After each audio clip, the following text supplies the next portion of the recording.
दर्द भव के सब मिटे,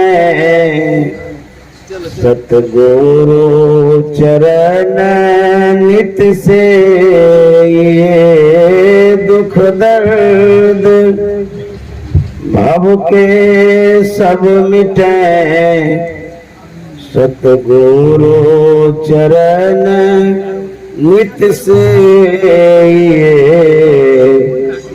गुरु भक्ति बिन कछु ना बने। मेरी सकल संतन कही, गुरु भक्ति बिन कछु ना बने।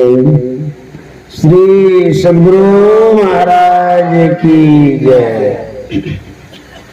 परमाराध्य सद्गुरु महाराज गुरुदेव महर्षि संत सेवी परमान जी महाराज नया टोला नगछिया के प्रबुद्ध सत्संग प्रेमी महानुभाव माता एवं बहनों, यह मासिक सत्संग है।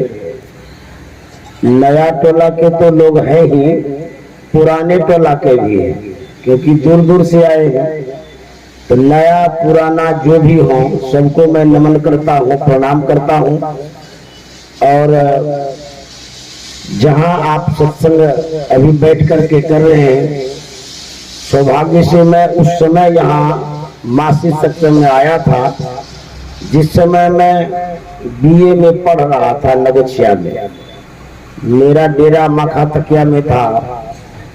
आदरणीय स्वर्गीय दिनेश प्रसाद जायसवाल बाबू अध्यक्ष थे पूरे अनुमंडल के। उन्हीं के साथ मैं सत्संग में आता जाता रहता था। उस समय तेतर बाबू थे। तो उस समय मैं पूरे अनुमंडल में दिनेश बाबू के साथ जाता था सत्संग करने। तो आप लोगों के बीच में तो रहता ही था। अभी मैं आप लोगों के बगल में रहता हूँ, अर्थात कुप्पा घाट में। तो हमारे जो स्वर्गीय तेतर बाबू हैं, तेतर पंडित है, जिनकी पुण्य तिथि भी है, उनके परिवारजनों ने यह कार्यक्रम रखा है। मासिक सत्संग भी है, पुण्य तिथि भी है। तेतर पंडित बड़े अच्छे व्यक्ति थे। उनमें जो कला थी, उस कला की पहचान कुप्पा घाट में भी है, क्योंकि इनके कर कमलों द्वारा वह प्रतीक, वह पहचान कुप्पा घाट में बन गया है, उद्यान में, बगीचा में, जिसे लोग जा जा करके देखते। वह ये कृत्रिम पहाड़ इन्हीं तेतर बाबू के द्वारा बनाया गया है। अब बड़े अच्छे ढंग से उसको सजाया गया है। वहां पर एक प्रसंग यह भी है, सीता माता को जब रावण ले जा रहा था, जटायु से युद्ध हो रहा था, सारा चित्र उसमें है। ये अपने हाथों से बनाए। बड़े अच्छे कलाकार थे और बड़े अच्छे नेक इंसान थे। मैं उन्हें श्रद्धांजलि अर्पित करता हूँ। और जो उनके परिवार हैं, उनके एक सुपुत्र हैं गोपी कृष्ण पंडित जी, उन्हें भी साधुवाद देता हूँ। और यह जो सत्संग का कार्यक्रम उन परिवार ने रखा है, गुरु महाराज की कृपा उन पर हो। हम लोग जो कार्यक्रम मना रहे हैं, कार्यक्रम में सम्मिलित हैं, उसमें मुख्य रूप से हमारे फूल बाबा भी प्रवक्ता हैं। वो हमारे ऊपर छोड़ दिए। वो गायक भी हैं और प्रवचन करता भी है। अब जब हमारे ऊपर छोड़ दिए हैं तो हमको तो वहां तक ले जाना है जहां तक जाना चाहिए। जैसे भी होगा पूरा करेंगे ही। मेरा गला भी थोड़ा सा गड़बड़ हो गया है इधर, फिर भी मैं आप लोगों की सेवा जरूर करूंगा, क्योंकि आप हमारे अपने हैं, हम आपके हैं। तो इसमें कोई बात नहीं है। आप हमारे साथ रहिए, हम आपके साथ रहेंगे। एक दूसरे का हम लोग सहयोग करेंगे। हम बोलने का सहयोग करेंगे, आप सुनने का सहयोग करिएगा। जब गुरु महाराज पढ़ रहे थे उस समय उन्होंने अंग्रेजी में पढ़ा था एक वाक्य, एक शब्द, ऑल मैन मस्ट डाई। इसका मतलब है सभी मनुष्य एक दिन अवश्य मरेंगे, आए हैं सो जाएंगे। राजा रंग फकीर एक सिंहासन चढ़ी चले, एक बंधे जात जंजीर। जो भी आए हैं सब चले जाएंगे। हमारे बीच कुलदीप बाबा नहीं है, उन्हें भी स्मरण करता हूँ क्योंकि वो भी अच्छे प्रवक्ता थे। उनका भी बहुत बड़ा योगदान रहा है इसमें। पूरे अनुमंडल में घूम घूम करके प्रचार करते थे। आज कुलदीप बाबा नहीं है, उसी तरह से एक दिन ऐसा समय आएगा हम भी नहीं रहेंगे। यह संसार ही ऐसा है। लेकिन जो आप काम करके जाते हैं, नाम करके जाते हैं, वह जरूर स्मृति में बनी रहती है, यादों में। लोग आपके शुभ कार्यों को याद करते हैं, शरीर को नहीं। शरीर को तो जला करके रख कर दिया जाता है, लेकिन उस शरीर में जब तक आप रहे, उस शरीर में जितने समयों तक आप रहे, उस समयों में जो आपने कार्य किया, आपने जो कुछ भी किया सुबह से लेकर के शाम तक, जीवन से लेकर के मरण तक, वही कार्य यदि उस कार्यों में सत्कार्य हो, सत्संग हो, ध्यान हो, परोपकार हो, उसे याद किया जाता है। आज तेतर बाबू को इसीलिए याद करते हैं, बेचारे ने सत्संग भी किया, सत्संग कराया भी, अपनी कलाकृति से लोगों को प्रभावित भी किया। तो जो अच्छा कर्म है वही साथ जाता है, अन्यथा और सब कुछ यही रह जाता है। धनानि भूमो पशवो ही गोष्ठे, नारी गृहाद्वारानि सखा श्मशाने, धर्मानुगो गच्छति जीवेक। धन धरा पर धरे रह जाएगा, आपको कंधे पर उठाएगा, श्मशान घाट ले जाएगा। यह धन यहीं पर रह जाता है, साथ नहीं जाता है, किसी के साथ नहीं गया है। एक नेता से पत्रकार ने पूछा कि नेताजी, आप धन का इतना संग्रह किए हैं कि भारत में बढ़ते बढ़ते स्विस बैंक में भी भरने चले। आपके पास इतना धन हो गया है, 7 पुस्तक आएगा तब भी नहीं हो रहेगा, अब क्यों जमा करते हैं? उन नेता ने कहा, जमा करते करते करते मर जाऊंगा, मर के जहां जाऊंगा एटीएम से निकाल निकाल के खाऊंगा। अब बुझिए, बिनु संतोष न काम नसाही, काम अछत सुख सपने उनाही। आपके मन में यदि संतोष नहीं है तो सुख नहीं मिल सकता। तो संतोष कैसे आएगा? राम भजन बिन मिटहि के कामा। जब तक आप भगवत भजन नहीं करेंगे तब तक आपकी जो कामनाएं हैं, जो इच्छा है, मन की जो तरंग है, मन में जो चंचलता है, वह समाप्त नहीं होगा। इसलिए नाम जो संत महात्मा बतलाते हैं उसको जब लेंगे, वही भगवत भजन है, वही राम का नाम है। जब परमाराध्य सदगुरु महाराज किशोरावस्था में थे, उस समय गुरु महाराज ने अपने पिताश्री को देखा। क्या? उनके संस्कारों को, व्यवहारों को, पाठ्यक्रम को उन्होंने देखा कि हमारे पिताजी रामायण पढ़ते हैं। जो घर में वातावरण होता है या माँ बाप जो आचरण करते हैं वह बच्चों पर छाप पड़ता है। छोटा है फिर भी उसके अंदर में संस्कार है, समझदारी है। आप जो करते हैं वही आपका बच्चा सीखता है। गुरु महाराज देखते हैं कि पिताजी रामायण तो पढ़ते हैं, लेकिन पढ़ते पढ़ते रोने लग जाते हैं। तो गुरु महाराज के मन में हुआ आखिर इस रामायण में ऐसी कौन सी बातें हैं जिसके पढ़ने से हमारे पिताजी प्रभावित होते हैं और रोने भी लगते हैं। उसके बाद पढ़ करके रामायण को अलमीरा में रख देते थे। तो गुरु महाराज के मन में उत्सुकता हुई, मन में जागृति हुई, सोचने लगे कि मैं भी देखूं कि इस रामायण में है क्या। तो जब पिताजी रख करके चले जाते थे उसके बाद गुरु महाराज निकालते थे। ये छोटे अवस्था में संस्कार कितना अच्छा है, निकाल करके रामायण को पढ़ने लगे। तो जब पढ़ने लगे तो उनकी अभिरुचि जग गई।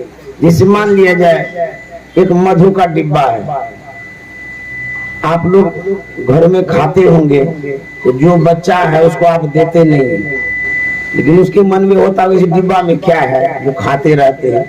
हो सकता है बच्चा खोल करके जीभ पर लगा ले, तो जैसे ही लगाएगा तो मीठा लगेगा, जैसे मीठा लगेगा तो आपका डिब्बे साफ कर देगा, सब खा जाएगा वो। उसी तरह से गुरु महाराज ने जो पढ़ा, तो रामायण में तो ज्ञान है, भक्ति है, योग है, कल्याण की बात है, वो तो अमृत है।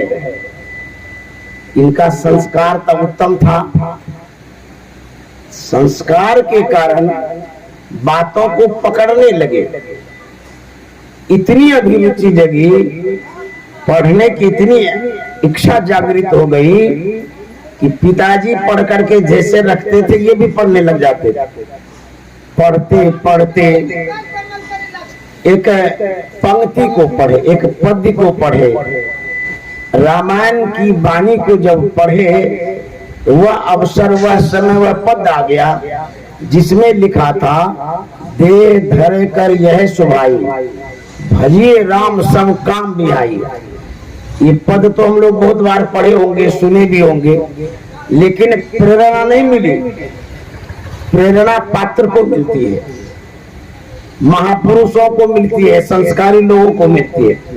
तो जैसे ही पढ़े करें, शरीर धारण करने का मतलब यही है, सब काम छोड़ करके भगवत भजन करना चाहिए। इस बात को जो पकड़े, अब पकड़ करके इस शब्द को सिद्ध कर दिए और सार्थक कर दिए, भगवत भजन करके उस भगवान को प्राप्त कर लिए। तो गुरु महाराज ने जो यह पद पढ़ा, इस पद से उनको ऐसी प्रेरणा मिली कि मोक्ष को प्राप्त कर गए। हम लोगों को भी यही आदेश उपदेश भगवान श्री राम दे रहे हैं। यह जो शरीर मिला है भगवत भजन करने के लिए मिला है, सत्संग करने के लिए मिला है। यदि यह शरीर संसार में लग करके यूं ही बर्बाद हो जाता है, तो कहते हैं लख 84 भरम के पौपे अटके आए, अब की पास आना पड़े तो फिर 84 जाए। 84 लाख योनि में हम चले जाएंगे, जहां से आए थे वही जाना होगा।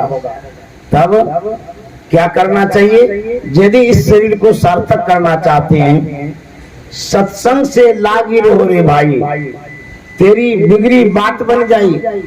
जब आप सत्संग से लग जाते हैं, आपका जो बिगड़ा हुआ है, अभी तक में बिगड़ा हुआ ये सुधरा नहीं है, तो जो बिगड़ा हुआ वो सुधर जाएगा। इसलिए सत्संग करना चाहिए। हम लोग सत्संग सुनते हैं, संत वाणी को सुनते हैं, इससे क्या होता है? हमारे जीवन में परिवर्तन होता है, बदलाव आता है। जब जीवन में बदलाव आता है तो जीवन सुधर जाता है।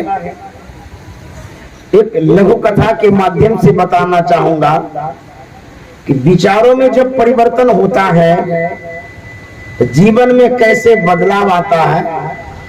इस कहानी से यही सीख मिलेगी।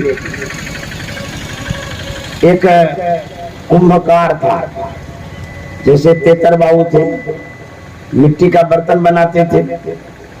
वह कुंभकार थोड़ी सी मिट्टी लेता है, चाक पर चढ़ाता है, और चाक को घुमाने लगा। अब उसमें आकार प्रकार देगा, कुछ तो बनाते हैं ना चाक पर चढ़ा के, चाहे चुकिया बनावे, चीलम बनावे, सुराही बनावे, घड़ा बनावे, कुछ भी बनाते हैं। वह आकार प्रकार दे रहा था, तब तक में उसकी धर्म पत्नी आ जाती है। वह देखती है कि कुछ बनाने जा रहा है, पूछ बैठी कि आप क्या बनाने जा रहे हैं? थोड़ी सी मिट्टी लिए। तो कुम्भकार ने कहा कि मैं चीलम बनाने जा रहा हूं। बोले क्यों? बोले कि बैठे से बेगार भला, कुछ धंधा करेंगे पैसा होगा, इसीलिए चीलम बनाते हैं। और लोग सब गाया पीता रहता है, कुछ तो पैसा भी करेगा, बिक्री होगी। पत्नी कहती है मेरी मानिए, काम मिट्टी का ही करना है, ये छोटा मोटा काम क्या करेंगे, कुछ बड़ा करिए। तो कुम्भकार ने कहा तो क्या करें? बोले कि सुराही बनाइए, चीलम बनाना छोड़ दीजिए, सुराही बनाइए। गर्मी का मौसम है, बिक्री ज्यादा होगी, बड़ा बर्तन होने के कारण पैसा भी अधिक आएगा। तो बातें जच गई। कुम्भकार के मन में हुआ ठीक है कहते, काम तो मिट्टी का ही करना है, समय तो लगेगा ही, तो इसको चेंज कर देते हैं, बदल देते हैं। विचार बदल गया, चीलम बनाना चाह रहे थे, अब सुराही बनाने चला है। अतिरिक्त मिट्टी चढ़ाता है, सुराही बनाने लगता है। जैसे ही आकार प्रकार दे रहा था, मिट्टी से आवाज आती है, मिट्टी अधिक चढ़ाया सुराही बनाने के लिए, तो आकार प्रकार देने लगा। मिट्टी से आवाज आती है, करे कुम्भकार तू तो पहले थोड़ी सी मिट्टी चढ़ाया था, अब ढेर मिट्टी चढ़ा दिया। पहले क्या बनाने जा रहा था, अभी क्या बनाने जा रहा है? कुम्भकार कहता है पहले तो मैं चीलम बनाने जा रहा था, और अब सुराही बनाने जा रहा हूँ। तो मिट्टी पूछती है कि तुमने ऐसा क्यों किया? जब चीलम बनाने जा रहा था बना लेता, सुराही क्यों बनाने जा रहा है? तब कुम्भकार कहता है कि चीलम जिस समय बना रहा था, हमारी धर्म पत्नी आई, उसने देखा और पूछा क्या बनाने जा रहा है? तो बोले चीलम। उन्होंने कहा कि चीलम बनाना छोड़ दो, सुराही बना, उसमें ज्यादा पैसा होगा। उनकी बातें मुझे जच गई, इसीलिए मैंने विचार बदल दिया और अब सुराही बनाने जा रहा हूँ। मिट्टी कहती है अरे कुम्भकार, तुमने तो अपना विचार ही बदला, लेकिन मेरा तो जीवन बदल गया। कुम्भकार कहता है सो कैसे? कुम्भकार कहता है सो कैसे? तो मिट्टी कहती है यदि मैं चीलम बन जाती तो मेरे अंदर में आग लगाता है, भांग पीने वाला लगाता है ना, तब सोचता है। तो जब मैं चीलम बन जाती तो मैं स्वयं जलती, और जो गांजा पीता उसके कलेजे को जलाती। अब मैं सुराही बनने जा रही हूँ, मेरे अंदर में शीतल जल रहेगा, मैं स्वयं शीतल रहूंगी, जो जलपान करेगा उसके कंठ को भी शीतल करूंगी। जब आप अपने विचारों को बदलते हैं, अर्थात वर्तमान हालत आपके विचारों का परिणाम है। आप जिस स्थिति में भी हैं, चाहे सुख में हैं, दुख में हैं, जैसे भी हैं, ये आपका विचार है। यदि आप अपने विचार के अनुरूप ठीक ही समझते हैं तब तो कोई बात नहीं। यदि आपको सुख चाहिए, शाश्वत सुख चाहिए, जीवन में परिवर्तन चाहते हैं, विकसित होना चाहते हैं, डेवलप होना चाहते हैं, तो विचार तो बदलना ही पड़ेगा। जब बच्चे स्कूल जाते हैं, वो टीचर के विचारों पर चलते हैं, उनके विचारों को स्वीकार करता है, तब वो पढ़ता है। यदि कहेगा हम टीचर के बात को मानवे नहीं करेंगे, फिर वो पढ़ नहीं सकेगा, आगे बढ़ नहीं सकेगा, फिर नौकरी भी नहीं होगी। हम आप जो बैठे हैं यहाँ पर विचार करने के लिए, एक तो संतों का जो विचार है उसको एक्सेप्ट करेंगे, स्वीकार करेंगे, मानेंगे। तब क्या होगा? जब संतों के विचार को आप मानते हैं तो जैसा विचार होता है वैसा निर्माण होता है, वैसा ही आप बनते हैं। कैसे? जैसे एक सांचा है, जहाँ ईटा का भट्ठा है, वहां ईटा जो बनाता है देखिएगा एक सांचा होता है, उसी सांचे में गीली मिट्टी को डालता है, जैसा सांचा रहता है वैसा ईटा तैयार होता है। उसी तरह से ये जो संतों का विचार है, जो संतवाणी, ये सांचा है। इसमें जब आप ढलेंगे तो आप होंगे कैसे? जैसे संत महात्मा हुए, उसको सुख है, आनंद है, शांति है, सुकून में वो रहते हैं, उसी तरह से उसमें ढलने से वैसे ही आप बन जाएंगे। यदि आप संतों के विचार को मानते हैं तो गुरु महाराज ने क्या कहा? मास आसीन जगत वासिन चेत चित में लाइए, जीवनो थोरो यह क्यों जगत में गफिलाइए, जीवनो थोरो यह क्यों जगत में गफिलाइए। गुरु महाराज कहते हैं संसार में बसने वाले लोगों से कहते हैं, ए संसार के वासियों, जगत वासी, चेत चित में लाई, सावधान हो जाइए, चेत जाइए और चित में लाइए।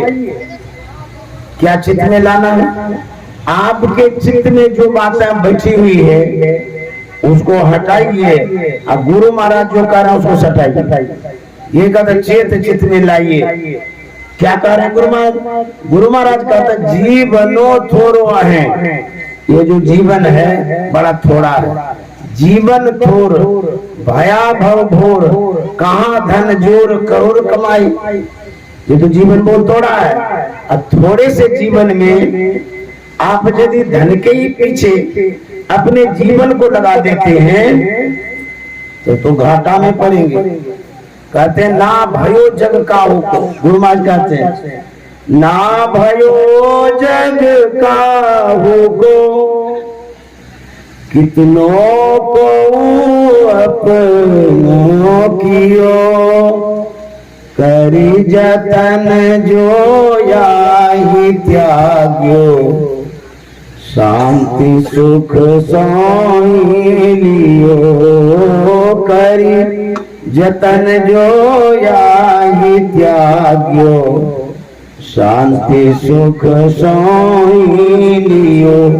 कहते हैं ये जो संसार है किसी का नहीं हुआ है और न होगा। जो यत्न पूर्वक प्रयत्न पूर्वक इस संसार का परित्याग किया है, आसक्ति को छोड़ा है, मन को भगवत भजन में जोड़ा है, उसी को सुख और शांति मिली। ऐसा गुरु महाराज कहते हैं। यदि आप इसी भूल भुलिया में रहेंगे तो बाबा नानक ने क्या कहा है? जगत में झूठी देखी प्रीत, जगत में झूठी देखी प्रीत,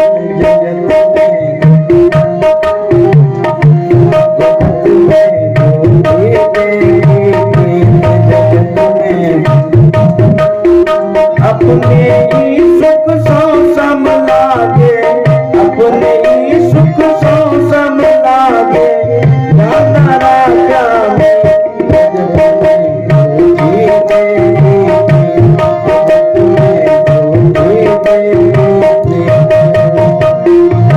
नानक साहब कहते हैं ये जो संसार का प्रेम है, प्रीत है, जो स्नेह है, जो आसक्ति है, कहते हैं मैंने जो देखा है मेरा अनुभव कहता सब झूठे हैं। कोई कहे भाई झूठे कैसे, हम लोगों तो साचे साचे लगता है। अब जो भी आसक्ति है आपकी धन से, परिजन से, कुटुंब से, समाज से, जिससे भी आसक्ति है, स्नेह है, लगाव है, तो सब तो सच्चा है। लेकिन नानक साहब तो सब झूठे हैं। ये कैसे झूठे हैं? नानक साहब कहते हैं मेरो मेरो सब कहती है सब मेरो मेरो सब कहती है इत सोपान है अंत काल संगी नहीं को अंत काल यह अचरज की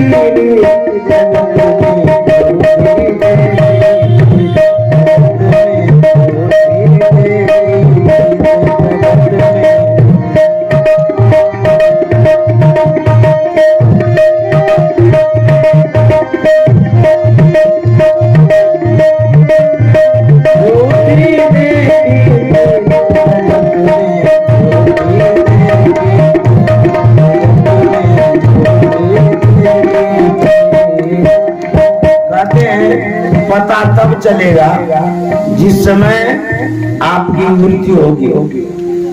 जब मृत्यु होगी तो पता कैसे चलेगा?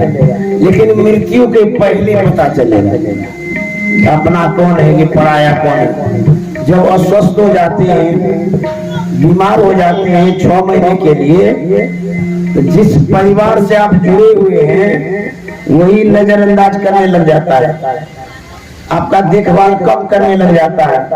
सोचता है यही काम है, इसी के पास बैठे रहेंगे तो कैसे होगा। ये दशा होती है अंतिम समय में। मरने के बाद जो होती है वो तो आप जानते हैं, लेकिन संसार में जीते जी होता है। मेरो मेरो समय कहते हैं इत सो बांधो चित, जिसको कहते ही मेरा है, मेरा है, घनेरा है, उसी में अपने चित्त को जोड़ के रखे हैं।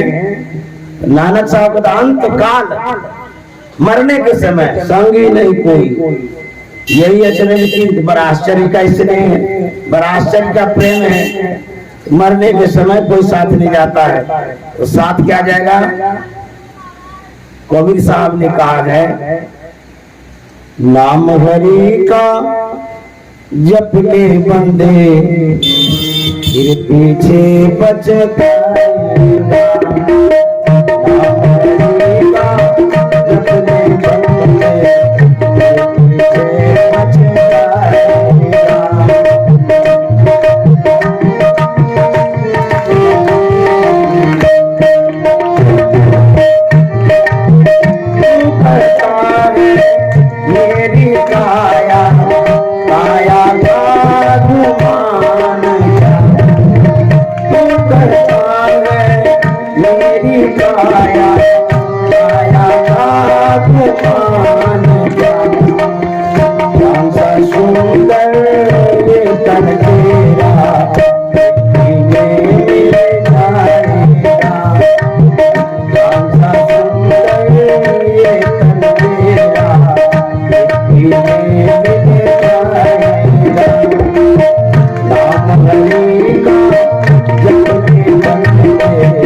नाम ले लीजिए, जो संत सदगुरु बतलाते हैं वह नाम लीजिए, यही काम में आएगा।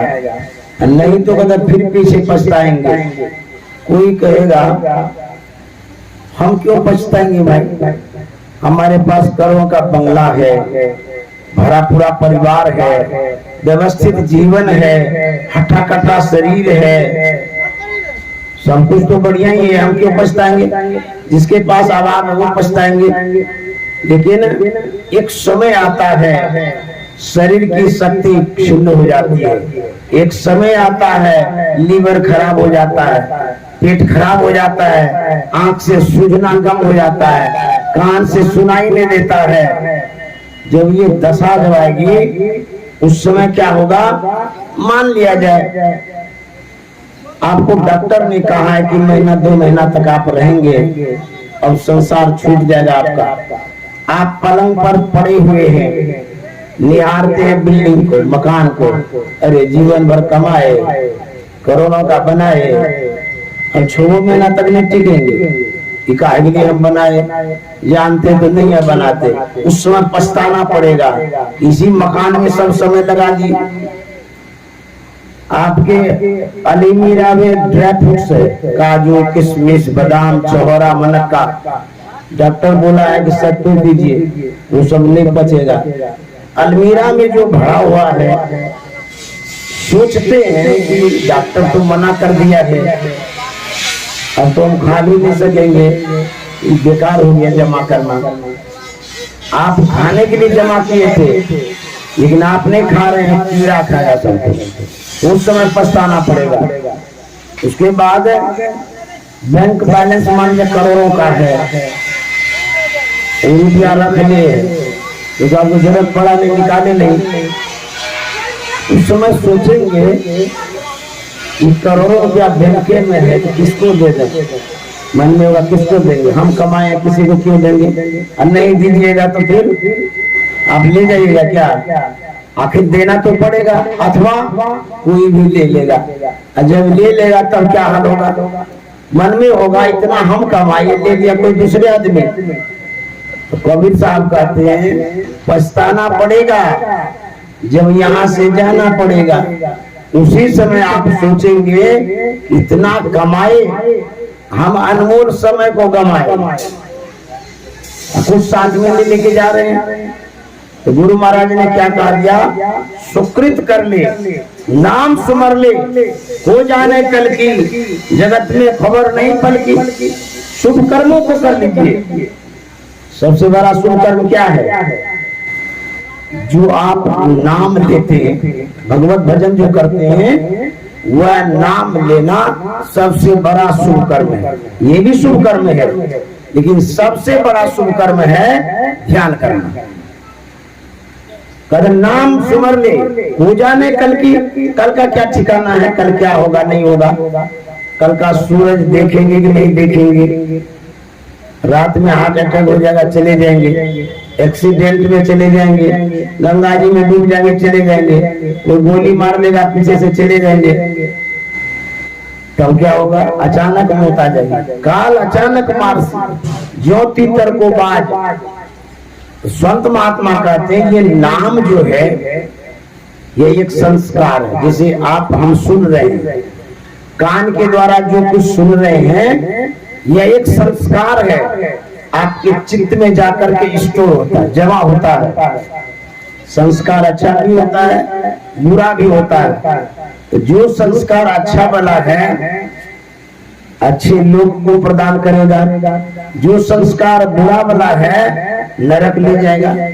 इसीलिए सत्संग जब सुनेंगे, यह संस्कार जब आपके अंदर में रहेगा, शरीर तो सबका छूटेगा, लेकिन सत्संग ध्यान वाला संस्कार लेकर के जाएंगे तो मनुष्य का शरीर मिलेगा। अन्यथा और कोई माध्यम नहीं है मनुष्य शरीर मिलने का। यही एक माध्यम है सत्संग ध्यान, और जो नाम लेते हैं इसी से मनुष्य का शरीर मिलेगा और सदगति भी होगी। इसीलिए कबीर साहब कहते हैं, नाम हरि का जप ले बंदे, फिर पीछे पछताएगा। नाम हरि का जप ले बंदे, फिर पीछे पछताएगा।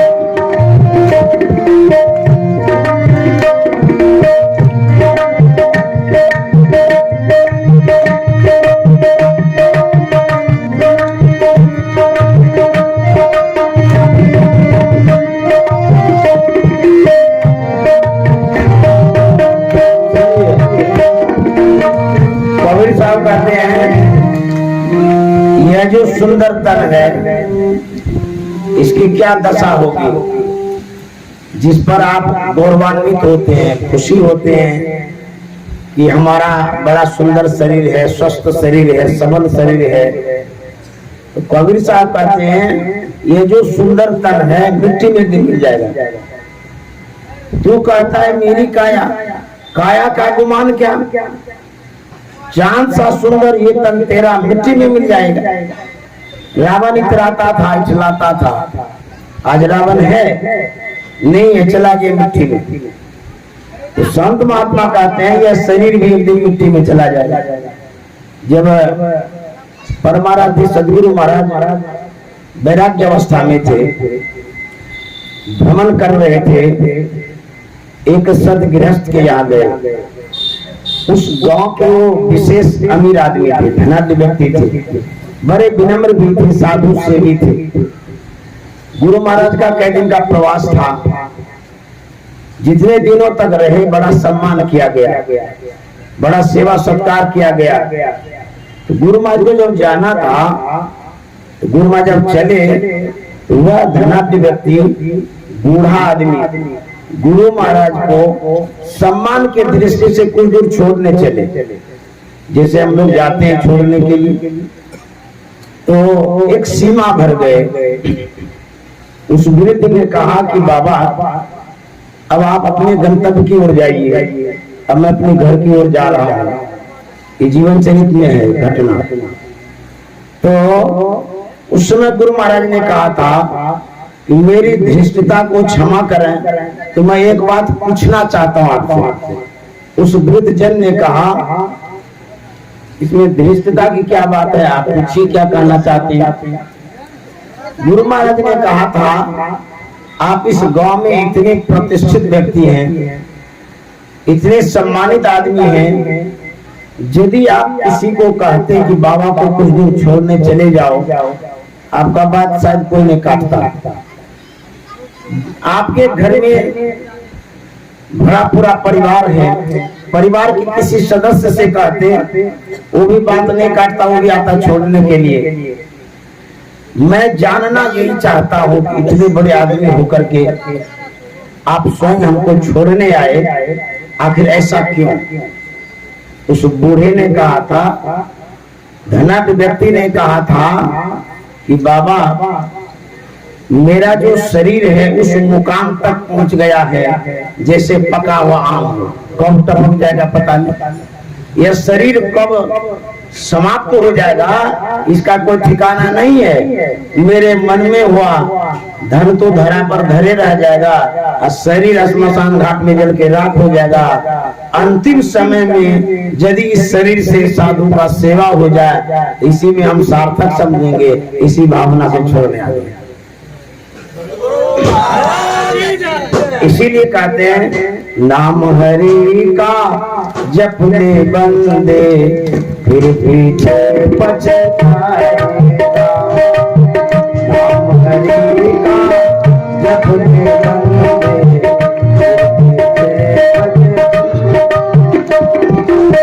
वहाँ से क्या तू लाया बंदे, यहाँ से क्या ले जाएगा। वहाँ से क्या तू लाया बंदे, यहाँ से क्या ले जाएगा। मुट्ठी बांधे आया जग में हाथ पसारे जाएगा।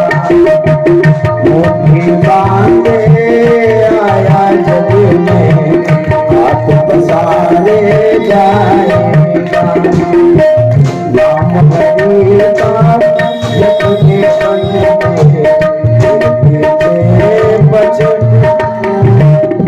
कबीर साहब कहते हैं वहां से क्या तू लाया बाबू, कहां से, वहां से मतलब कहां से, इस शरीर में जहां से आए कह सकते हैं माँ के गर्भ से आए थे, उसके पहले भी कहीं थे। कबीर साहब कहते हैं जहां भी आप थे, जब आपका जन्म हुआ तो क्या साथ में लाए थे। माँ को पता है बच्चा जब जन्म लेता है तो मुट्ठी बंधी रहती है, देखे होंगे।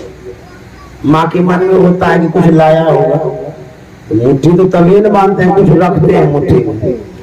माँ सोचती है कुछ लाया होगा, जब मुट्ठी खोलते तो उसमें कुछ भी नहीं पाती, फिर मुट्ठी बच्चा बांधता है, लेकिन माँ क्या करती है, पिछाड़ पिछाड़ करके उसको सीधा कर देती है। जब कुछ भी नहीं तो तुम बांधता का है, लेकिन कुछ लाता जरूर है। इस बात को हम आप नहीं समझ पाते क्या लाता है।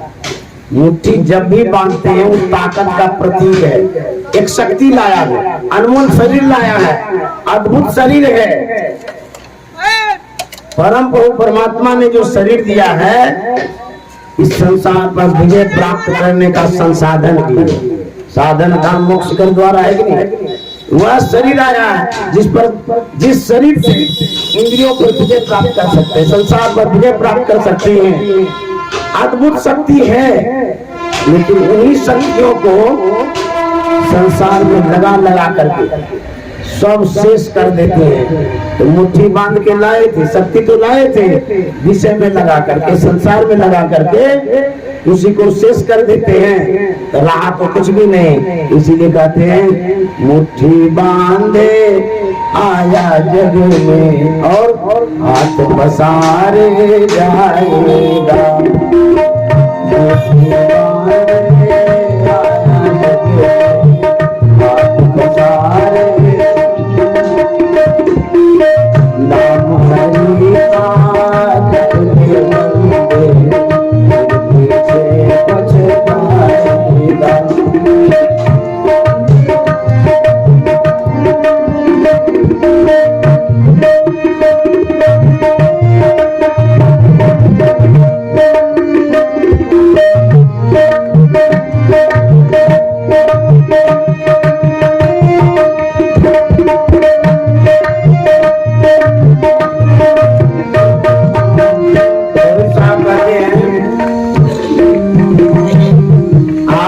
संसार में आए हैं, किसी ने कुछ नहीं लेके गया है, कोई नहीं लेके जाएंगे, लेकिन नाम जाएगा आपके साथ। ये एक संस्कार है। सिकंदर का नाम सुने होंगे, बड़ा बादशाह था, नामी ग्रामी आदमी था, इतिहास में नाम है। लालची था, संतोष मन में नहीं था। वह सोचता है बहुत से देशों को अपने अधिकार में तो कर लिए हैं, भारत पर यदि अधिकार हो जाए, भारत सोने की नगरी है, बहुत नाम होगा, अफुट संपत्ति हो जाएगी, तो उस पर चढ़ाई करना चाहिए। मन में लालसा लिए अपने गुरु के पास जाता है, गुरु जी से कहता है कि गुरुदेव, मैं भारत को अपने आधिपत्य में लाना चाहता हूं, अधिकार में लाना चाहता हूं, कब्जा करना चाहता हूं। बोले क्यों? सिकंदर कहता है वो सोने की नगरी है, बहुत धन है वहां पर। उनके गुरु जी ने कहा सिकंदर, वो सिर्फ सोने की ही नगरी नहीं है, बल्कि वो संत की भी नगरी है। यदि तुम जा रहे हो तो मेरी बात सुनो, वहां जाना, किसी साधु महात्मा से मिलना, सिर्फ वहां संपत्ति ही नहीं है, संस्कार भी है। यदि उनसे भेंट हो जाए, अनुनय विनय करना और आग्रह करना यहाँ तक आने का। यदि वो आएंगे, मैं प्रणाम करूंगा, अपने भाग्य की सराहना करूंगा। सिकंदर आता है, अपना शिविर लगाता है, अपने सिपाहियों से कहता है कि तू जाओ किसी साधु महात्मा को ढूंढो। गुरु जी ने कहा कि मिलना चाहिए उनसे। कुछ मोहरों की थैली ले लिया, क्योंकि साधु महात्मा से जब आप मिलने जाते हैं, आप यदि चढ़ाते हैं कुछ भेंट, उसमें विनम्रता झलकती है, उसमें भक्ति भाव दिखता है। जो कुछ भी आप चढ़ाते हैं, तो साधु महात्मा को चढ़ाना भी चाहिए, तो जाके चढ़ा देना, उनसे कहना सिकंदर आपको बुलाया है। सिपाही जाता है, उसी अरण्य में, जंगल में दानदायन ऋषि रहते थे, तो वहां जाकर के वह सिपाही धन चढ़ाता है। दानदान ऋषि ने कहा ये क्यों, इसलिए चढ़ा रहे हो, क्या बात है? बोले कि सिकंदर ने कहा है कि धन चढ़ाना, और उसके बाद कहना कि सिकंदर बुलाया है तो आपको बुलाने भी आए। अंतर्यामी थे दानदान ऋषि, उन्होंने कहा इस धन की जो आवश्यकता है सिकंदर को है, मुझे नहीं, मुझे ये धन नहीं चाहिए, उसी को जाके दे देना। और जहां तक रहे सिकंदर के पास जाने के बाद, सिकंदर को आवश्यकता है मेरी, मुझे सिकंदर की आवश्यकता नहीं है, जाके कहा दो, नहीं जाऊंगा। नहीं है गए, सिकंदर को जाके कहता है कैसे ऐसे बोला है। सिकंदर बड़ा सहनशील भी था, वो कहता कोई बात नहीं है, हम ही चले जाते मिलने के लिए। सिकंदर जाता है दानदान ऋषि से मिलने के लिए, और सोना चांदी हीरा जवाहरात की थाल सजा के ले जाता है, खुश करने के लिए जाके चढ़ाता है। कहता है कि हम आशीर्वाद दीजिए, हम इस भारत पर कब्जा करें। अच्छा, कोई ऋषि मुनि महात्मा ऐसा आशीर्वाद दे सकता है? सब आशीर्वाद देगा, लेकिन परतंत्रता का आशीर्वाद कोई महात्मा नहीं देगा, क्योंकि वो महात्मा जो जंगलों में, पहाड़ों में, गुफाओं में तपस्या कर रहा है, इस देश की रक्षा भी कर रहा है। वो सिपाही है, उनकी शक्ति से भी रक्षा होती है। और गुरु महाराज ने तो 1962 में यहाँ तक कहा था, यदि चीन भारत की लड़ाई में मुझे जाने के लिए सरकार के, तो मैं भी लड़ने के लिए तैयार। साधु महात्मा तो देश के लिए, समाज के लिए तो पूरा जीवन दान दे दिए। तो कहता सिकंदर ये आशीर्वाद तो हम हरगिज नहीं देंगे, सोना चांदी हीरा जवाहरात क्या मिलाया, तुम अपने पास जाकर के रखो। और सुनो, तुम जो यहाँ आए हो, तुमको आने में कितना समय लगा? सिकंदर ने कहा 6 महीना तक लगा। दानदान ऋषि ने कहा सिकंदर अब तुम्हारी शेष आयु 3 महीने की है। चौंक गया, अरे अब 3 महीना तक रहेंगे? बोले हाँ। प्रार्थना करने लगे कि इतनी कृपा कर दीजिए तो मैं माँ से मिल सकूं। तो मुझे जाने में ही तो 6 महीना लगेगा, अब तो आयु 3 महीना की। बोले आप कृपा कर दीजिए। बोले ये कृपा हम नहीं करेंगे, अब तुम्हारी जो आयु है 3 महीने की है, इसी 3 महीने में तुम मर जाओगे, घर भी नहीं जा सकोगे। सिकंदर अफसोस करता है, काश यदि है मैं जान पाता मेरी आयु समाप्त होने वाली है, मैं इस सांस को संपत्ति संग्रह करने में नहीं लगाता, बल्कि इस सांस को धन संग्रह में लगाता। मैंने क्या कर दिया? अब गया अपने शिविर में सहयोगियों से कहता है कि सुनो जी, मैं अब अपना देश नहीं जा सकूंगा, यही मरूंगा, लेकिन जिस समय मेरी मृत्यु होगी, जब अर्थी पर सजाया जाएगा, पूरे बॉडी को बांध देना, लेकिन दोनों हाथ लटका के रखना। सिपाही ने कहा बड़ा विचित्र लाश लगेगा, किसी को तो उन कस के बांधते हैं, सब शरीर को समेट के बांधते हैं, शरीर बंधा रहेगा, हाथ लटका रहेगा तो विचित्र लगेगा, लोग भी क्या कहेगा। बोले मैं इसलिए कह रहा हूँ, हाथ लटका हुआ रहेगा ना तो लोग आश्चर्य से पूछेंगे कि कौन व्यक्ति है, तो जब पूछेंगे तो मेरे विषय में जानेंगे। जिस सिकंदर ने कितना खून बहाया, कितनी माँ का सिंदूर धोया, कितने बच्चों को अनाथ कर दिया, कितनों को बेघर कर दिया, इसलिए संपत्ति के लिए, और वह सिकंदर उस संपत्ति को छोड़ करके जा रहा।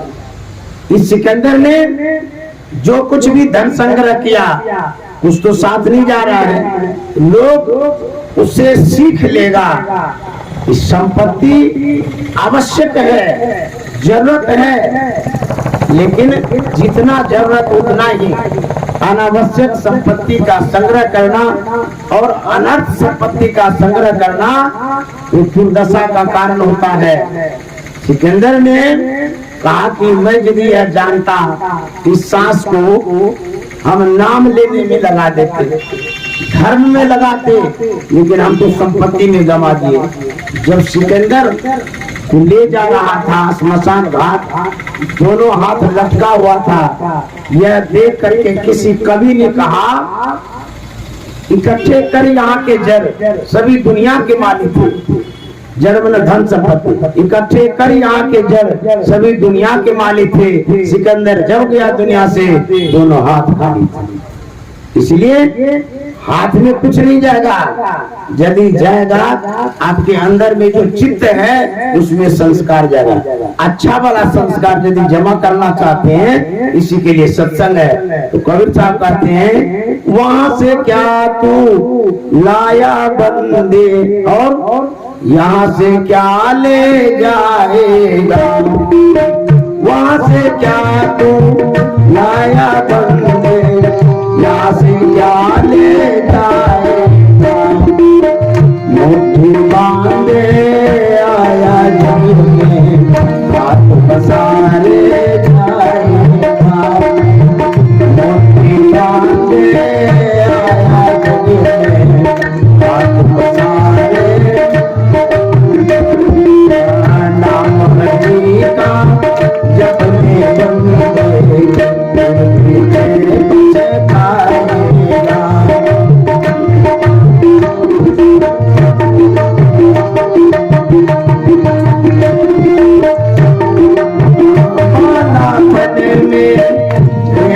खाया आई जवानी मस्त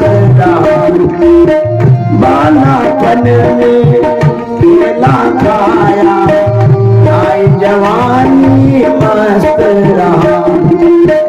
बूढ़ापन में रोग सताए, बात बड़ा पछताएगा। बूढ़ापन में रोग सताए, बात बड़ा पछताएगा। नाम हरि का जब ले बंदे, पीछे कहते हैं, जब बाल अवस्था में थे, वह अबोध अवस्था होती है। उस अवस्था में आप संसार को समझे नहीं, परमार्थ को भी नहीं समझे, कुछ ज्ञान नहीं था। जब किशोरावस्था में आए, समझने लायक जब हुए, तो संसार को समझने लगे। संसार को देखते तो उसी को समझेंगे। पढ़ाई लिखाई, विवाह शादी, बाल बच्चा, घर मकान दुकान, इसी में लिपट के रह गए। इसके आगे कुछ सिखाया भी नहीं, समझाया भी नहीं। यदि साधु महात्मा ने कहा भी, उसको माना भी नहीं आपने। वालापन तो ऐसे चला गया, युवापन तो ऐसे ही बीत गया संसार को बढ़ाने में। अब बूढ़ापन, ये बूढ़ा अवस्था जो है पतझड़ के समान, कभी भी पत्ता झड़ जाता है। यह अवस्था तो ऐसा है, अफसोस वाली, निराश वाली, हताश वाली, उदास वाली, अभाव वाली अवस्था है। क्यों? जब बूढ़ा होने लगते हैं ना, मन में होता है पता नहीं कब मर जाएंगे हम। ये डिजिटल इंडिया देख पाएंगे नहीं देख पाएंगे, कैसा कैसा ट्रेन चलाएगा मोदी जी। अफसोस होता है। इस अवस्था में जाने की बारी होती है, तब क्या करना चाहिए? कबीर साहब कहते हैं, जपना है तो जप ले बंदे, और आखिर तो मिट जाए। जपना है तो जप ले बंदे, आखिर तो मिट जाएगा। बात कबीर सुनो भाई साधो, बंदे का बल पाएगा। बात कबीर सुनो भाई साधो, बंदे का बल। नाम हरि का जप ले बंदे,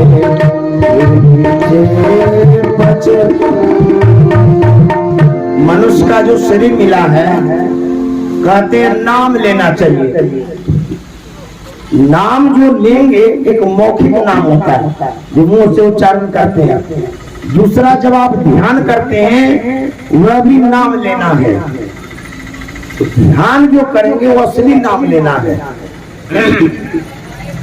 यह शरीर 3.5 हाथ का है, आप लोग नाप नहीं सकते। हम तो आज तक नाप नहीं किए, लेकिन सुन करके मान लिए होगा 3.5 हाथ। अरे नापेंगे कभी, अब जरूरत पड़ेगा तब नापेंगे, नाप के होगा क्या? तो हम नापवे नहीं किए, मान लिए 3.5 हाथ है। 3.5 हाथ शरीर में हार, मांस, खून, पैखाना, पेशाब सब है। और क्या है? देहस्था सर्वविद्या, देहस्था सर्वदेवता, देहस्था सर्वतीर्थानि, गुरु वाक्य न लभ्यते। इसी 3.5 हाथ के शरीर में सब विद्या है, सब देवता है, सब तीर्थ है। कोई कहेगा महाराज आप मजाक करते हैं क्या? सब देवता कैसे घुसेगा? 3.5 हाथ का शरीर है, सब देवता, और सब देवता का तीर्थ भी। एक देवता का 1 बीघा जमीन होता है, तो उतना तीर्थ कैसे घुसेगा? उसके बाद कहते हैं सब विद्या, विद्या तो छोटी रहती है, घुस सकती है, देवता कैसे घुसेगा? और तीर्थ धाम कैसे घुसेगा?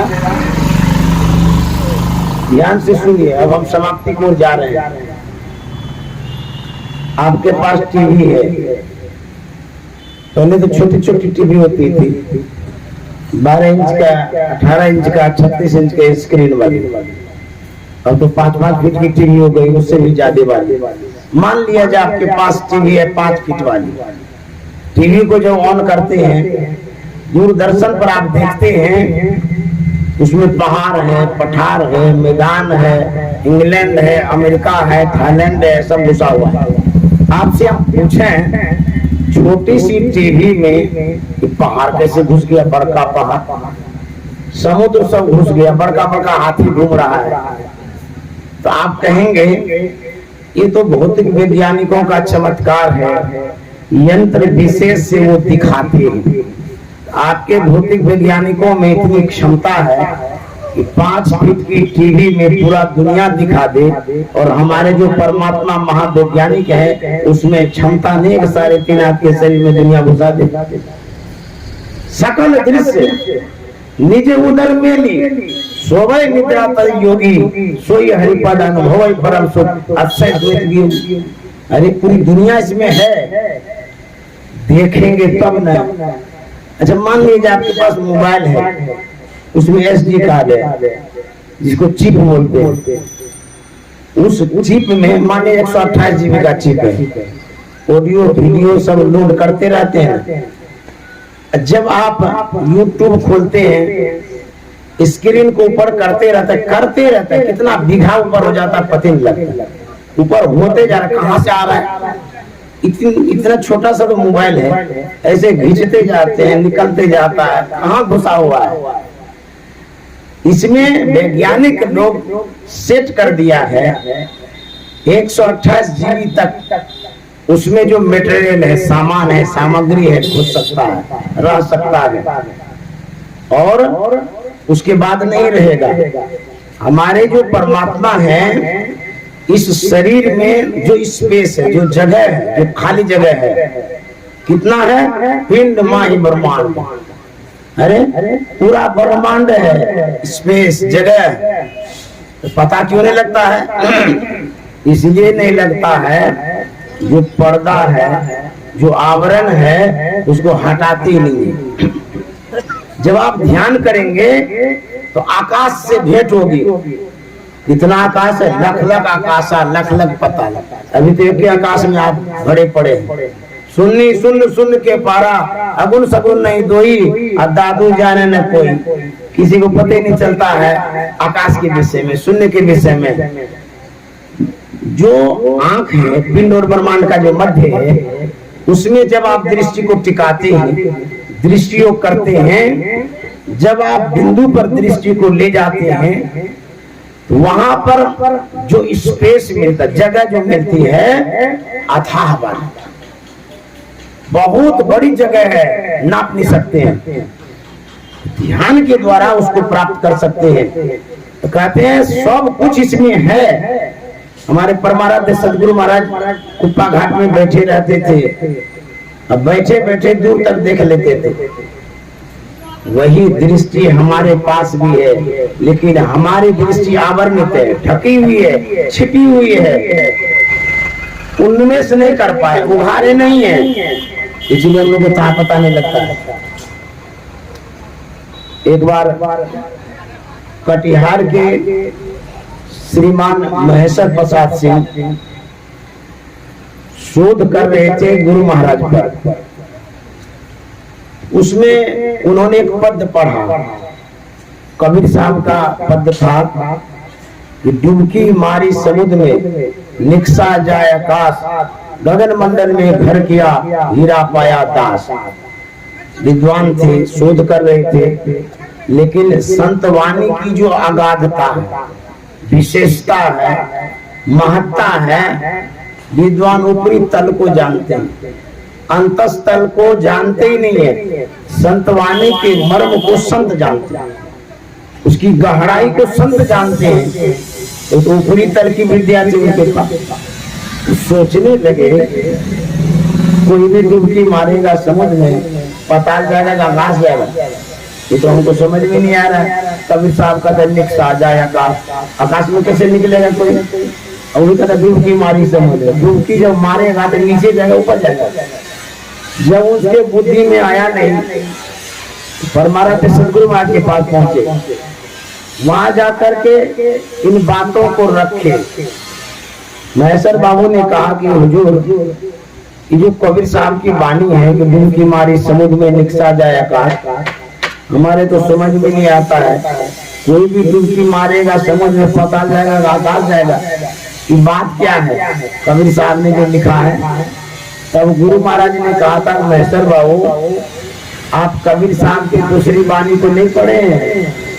कबीर काया समुद्र है, अंत न पावे कोई, मृतक होके जो रहे पानी के लावे सोए।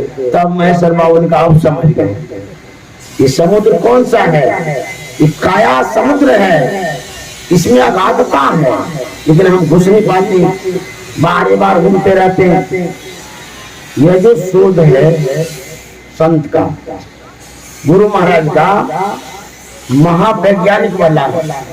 वैज्ञानिक तो स्थूल तल पर शोध करता है, हमारे गुरु महाराज तो सूक्ष्माति सूक्ष्म तल पर चले गए। स्थूल शरीर का शोध डॉक्टर लोग करता रहता है, लेकिन हमारे गुरु महाराज सूक्ष्माति सूक्ष्म जो शरीर है, स्थूल सूक्ष्म कारण महाकारण कैवल्य तक, वहां तक शोध कर गए। कोई डॉक्टर है, आपका हड्डी जब फ्रैक्चर होता है, हड्डी टूटती है, तो जांच करवाते, एक्सरे होता है, यहाँ पर टूटा है, यहाँ टूटा है। मान लिया जाए आपके शरीर में जो मन है, एक बार डॉक्टर को कहिए, डॉक्टर साहब आपको बहुत पैसा देंगे, एक बार मन का एक्सरे करके देखिए तो कहाँ छिपा है। अब कैसा है वो, बड़ा बदमाशी करता रहता है, उसको दिखाई तो मशीन में लेकर देखो कहेगा पागल सब कहाँ से आ गया। अब लीजिए, क्या मन नहीं है? डॉक्टर नहीं कहता कि हमारा मन खराब हो गया, हमारा मन अच्छा है, हमारा मन इलाज करने का नहीं करने का नहीं बोलता है। तो डॉक्टर से कहिए आपके पास भी तो मन है, एक बार एक्सरे लेकर बता दीजिए। वो कहेगा हमारे पास वैसा मशीन डेवलप नहीं किया है अभी तक, लेकिन संत के पास वैसा मशीन है जो मन का एक्सरे करके बता देता है कि कैसा मन है। मन की जाने सभी गुरु, कहाँ छिपावे मन की बात जानते हैं, लेकिन डॉक्टर और भौतिक वैज्ञानिक नहीं जानते। हम चांद पर चले गए, यह स्थूल चांद है, लेकिन भीतर में जो चांद है उसका पता ही नहीं। अरे बाहरी जो खोज है वैज्ञानिकों का, अभी तक तो पता नहीं है। कितना युग चला जाएगा तब भी स्थूल तल का खोज वैज्ञानिक नहीं कर सकता, लेकिन संत महात्मा स्थूल को कौन के सूक्ष्म तल की खोज करते। भीतर में सूर्य है, आकाश है, चांद है, तारे है, सबका पता संत को होता है। यह जो शोध है बड़ा सूक्ष्म है, महावैज्ञानिकता वाला है। एक बिंदुता दूरबीन हो। गुरु महाराज कहते हैं एक बिंदुता जो है दृष्टि को जब एकाग्र करती, जो भी दीक्षा ली वो समझते होंगे, जब आप ध्यान करते हैं अंतराकाश में आंख बंद करने के बाद दृष्टि का जब सिमटाव करते हैं तो दृष्टि तब सिमटती है जब एक बिंदु पर आती है। बिंदु इतना सूक्ष्म है उसका विभाजन नहीं होता है, उसको बांट नहीं सकते हैं। उसी बिंदु पर जब दोनों दृष्टि टिकती है उसको कहते हैं कि बिंदुता। वो दूरबीन है।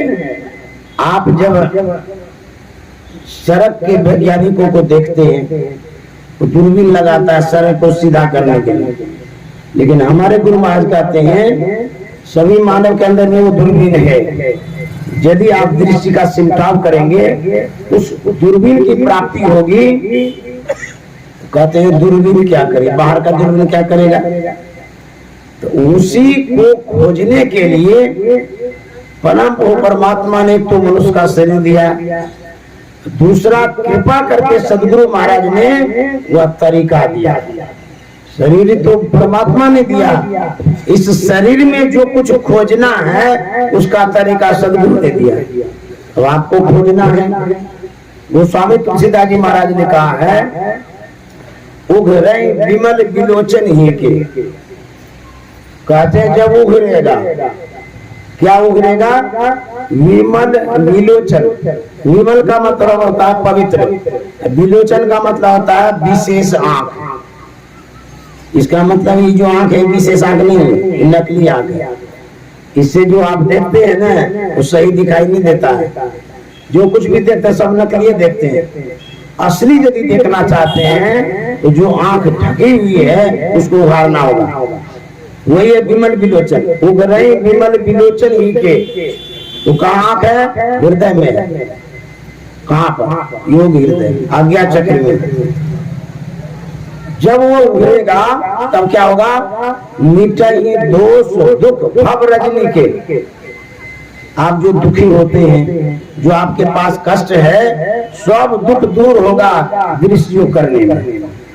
दृष्टि योग यदि आप करेंगे वह ऐसा अनुष्ठान है, ऐसा यज्ञ है, ऐसा पर्व है, सब पाप धुल जाएगा, शांति मिलेगी, सुख मिलेगा। लेकिन हम आप कर नहीं पाते हैं, इसीलिए उस लाभ से वंचित रहते हैं। कहते सब दोष दुख मिट जाएगा। जब आप सत्संग पढ़ेंगे उसमें सुषमना ध्यान पर जब पढ़िएगा तब आपको पता चलेगा ये दृष्टि कितना बड़ा यज्ञ है। आप छठ यज्ञ करते हैं, आज्ञा चक्र में जब दृष्टि करिएगा वो छठ यज्ञ तो स्थूल यज्ञ है, मूल यज्ञ तो भीतर में है। तब पता चलेगा आपको। मिटाई दोष दुख भव रजनी के, सूझे राम चरित मन मानिक। तब सूझेगा राम का श्री चरित्र। गुप्त प्रकट जो खाने जो गुप्त है, जो प्रकट है, सब सूझने लगेगा। यथा स्वंजन आंधी द्रव साधक सिद्ध सुजान। गोस्वामी जी कहते हैं यथा स्वंजन। स्वंजन का मतलब होता है जिसे आंख में लगाते हैं काजल। जिसके पास काजल है आंख में लगाएंगे तो आंख में जो दोष है वो दूर हो जाएगा। लेकिन वो काजल से होता है नहीं होता हमको पता ही नहीं, हम कभी लगे हुए नहीं। माताएं भी लगाती है, बच्चे को लगा देती है, कोई नजर न लगा। गुरु महाराज कहते हैं यदि आप चाहते हैं कि नजर न लगे, गुरु महाराज का एक पद है सुखमय निया में मोरी नजर लागी। सुखमय निया में मोरी नजर लागी, नजर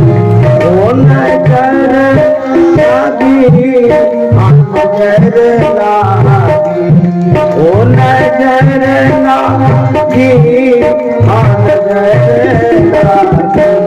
सुखमय निया मोरी नजर लागी, सुखमय निया में मोरी कहते हैं आज्ञा चक्र में सुखमनिया में मेरी नजर लग गई। आज्ञा चक्र में नजर लगाए, यदि आपकी नजरें गुरु महाराज की जैसे हो जाए उसे कल्याण होगा।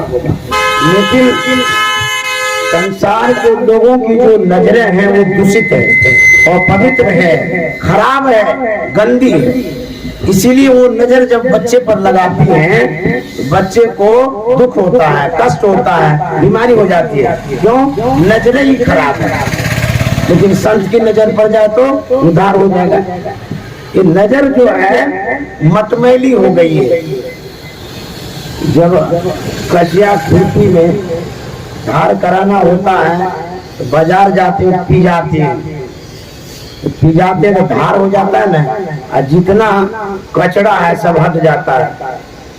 हमारी जो दृष्टि है संसार को देखते देखते मैली हो गई है, मोटी हो गई है, गंदी हो गई है। इसको पी जाएंगे कैसे? लोहार के पास जाकर, लोहार जैसे सदा जाकर नहीं, हमारी जो दृष्टि है इसको पिजाने के लिए संत महात्मा युक्ति बताते हैं।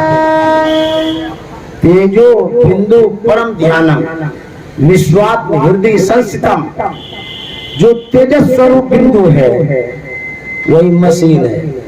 दोनों दृष्टि के धार वहां जैसे मिलाइएगा, ये गोलका मशीन चलाने से घुराते रहता है, कचिया पिजाते रहता है। इलेक्ट्रिक वाला मशीन, ये जो बिंदु है ये गोलका मशीन है। यदि आप वहां दृष्टि रखेंगे तो जो दोष है दृष्टि में तो सब पिजा जाएगा, धार हो जाएगा इसमें, और देखने की क्षमता बढ़ जाएगी। समझ गए? इसीलिए बिंदु ध्यान करना है। तो बिंदु कितना पवित्र है, कहते हैं तीक्ष्ण, तेज है। जैसे आग तेज होती है ना, आग में जब खुरपी कचिया को डाल देते हैं तब उसका जो है ना गंदगी बाहर होता है, भागता है। उसी तरह से दृष्टि योग जब करेंगे, जो बिंदु है उसमें तेज है, तीक्ष्णता है, वहां सटते ही आपकी दृष्टि का जो दोष है सब दूर हो जाएगा, तब आपको सूझने लगेगा। इसीलिए गुरु महाराज ने कहा है अगल बगल कहु दृष्टि न डोले, अगल बगल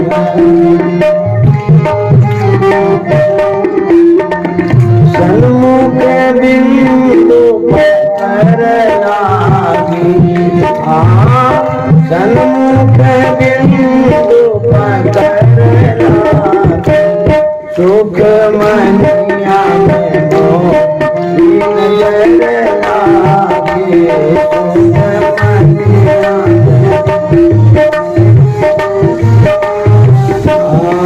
नजर लागी, नजर लागी, ओ नजर लागी, नजर लागी, सुख मनिया में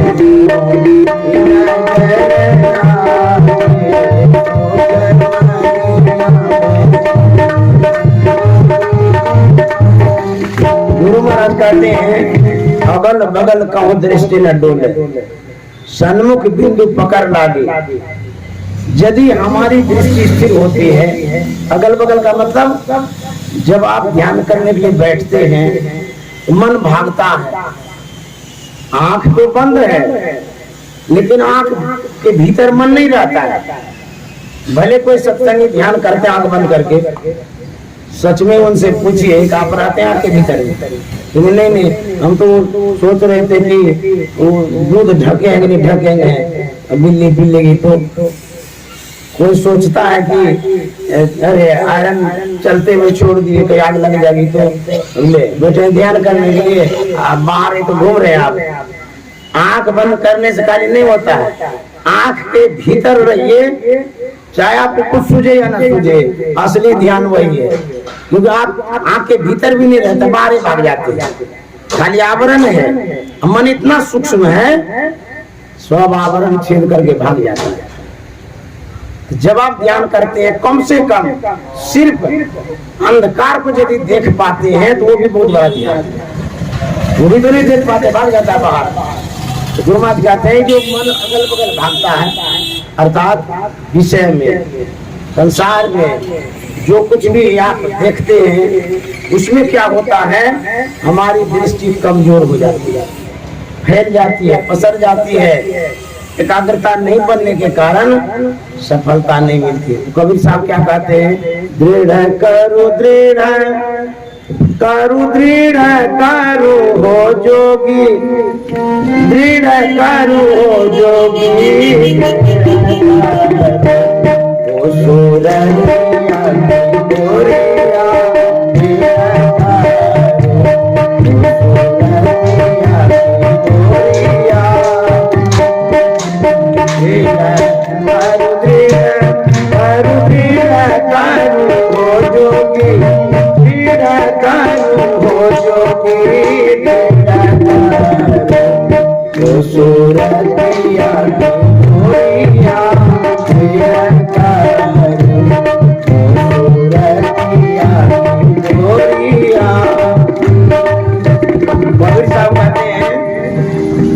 सूरत की जो डोरी है उसको मजबूत करिए।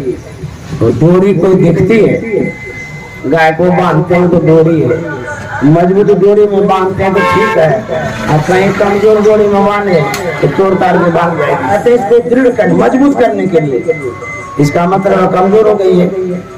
कमजोर इसलिए हो गई है कि पसर गई है। जैसे मान लिया जाए कभी बाढ़ आती है, खेत में आप देखेंगे पानी को, जो फ्लड है, बाढ़, उस पानी से विद्युत उत्पन्न नहीं होता, जो पसरा हुआ है ना, तब उसी पानी को समेट करके एक जगह एकत्रित करके एक धारा निकालते हैं, वहां विद्युत उत्पन्न हो जाती है। ऐसा क्यों? इसलिए कि जब कोई भी चीज समेटते हैं, सिमटाव में तीक्ष्णता होती है, उद्गमन होता है, ताकत बढ़ता है। उसी तरह से हमारी जो दृष्टि फैली है, रूप में, रस में, गंध में, शब्द में, स्पर्श में, कहते हैं इसको समेटेंगे। कहाँ? कबीर साहब कहते हैं कहाँ समेटना है, कबीर साहब बता रहे हैं, गगन मंडल में आसन करो हो जोगी,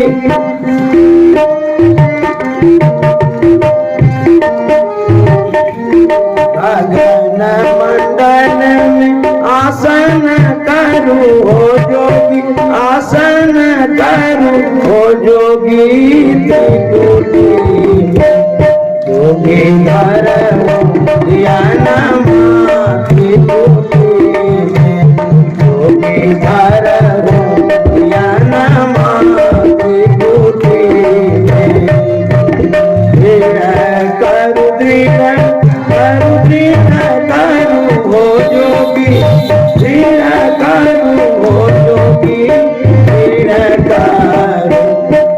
सूरतिया की डोरिया दृढ़ करो।